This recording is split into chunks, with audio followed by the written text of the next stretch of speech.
Көптөн көп күткөн футбол боюнча дүйнөлүк чемпионаттын кубогу Кыргызстанга алгачкы жолу келди. Түшкө чейин Бишкекке келери айтылып, бирок коюу тумандан кечигип, түш ой Манас аэропортуна конушту. Аны Франция курама командасындагы футболчу Кристиан Карамбио көрсөткөнү келди. Бишкеку всему Кыргызстану наш трофей Кубок FIFA по футболу.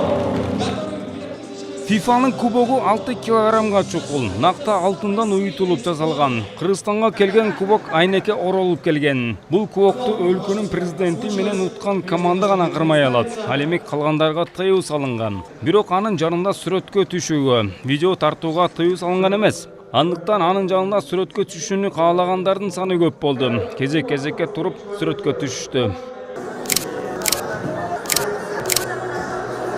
Ондогон футбол сүйүүчүлөрү менен кошо журналисттер дагы футболчу Кристиан Карамбио менен кол кармашып сүрөткө түшүп жатышты. Эң негизгиси Кыргызстандан өспүрүм футболчулар дагы атайын ошол үчүн кубокту көрүп Карамбио менен чогуу сүрөткө түшкөнү келишкен.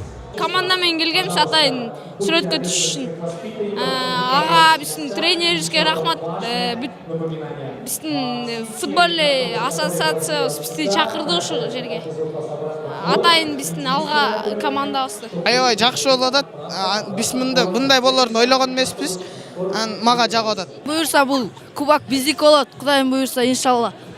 1998 жылкы дүйнө чемпиондугунда Кристиан Карамбио өз өлкөсүнө ийгилик алып келүүгө салым кошкон. Учурда ардагерлер беттешине гана оюн көрсөтпөсө, чоң оюнга чыкпайт. Ал кубоктун Кыргызстанга келиши менен футбол ышкыбозоруна дем берерин белгиледи. Мен Кыргызстанга буга чейин келип ойноп кеткем. Кыргыз футболчуларынын деңгээлин көрүп көзүм толгон. Эми аракеттер болсо Кыргызстандагы FIFA чемпиону болот деп ишенем. Кыргыз өкмөтү да, футбол федерациясы дагы бүгүнкү иш-чара кыргыз футболчуларын шыктандырат деп үмүттөнүп жатышат. Бирок соңку жылдары футболдо жандануу болгону белгиленүүдө. Эми деңгээлин мен айта албайм, деңгээлин күйөрмандар айтыш керек, биздин элибиз айтыш керек. Акыркы жылдарда кандай өзгөрүүлөр болду, кандай кадамдар, жакшы кадамдар болду, жаман кадамдар болду, аны биздин күйөрмандар бериш керек да өзүнүн оценкасын. Эми биз федерация катары көп нерселерди жасап атабыз. Эми дүйнө кубогу келди. Ошол дүйнө кубогу деле биздин жаш өспүрүмдөргө өзгөчө.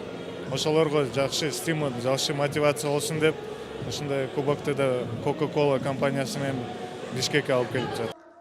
Бул тур өткөн жылы сентябрда Россияда башталган. Кубок дүйнө жүзүндөгү 4 континенттеги 50дөн ашык мамлекетте болуп, 126 000 чакырымды басып өтөт. Футбол боюнча дүйнө биринчилиги Россияда үстү-үстөгү жылдын июнь айында башталат. Ошого карата салтка айланып калган жөрөлгө десек болот. FIFA Кубогу Кыргызстандын аймагында 3 саат гана болуп, андан ары Тажикстанга жөнөдү. Дүйнө чемпионаты башталганча кубок Россияда болуп калышы керек. Улукбек Кутманбаев, Адлет Марсбеков, РТВ Медиа.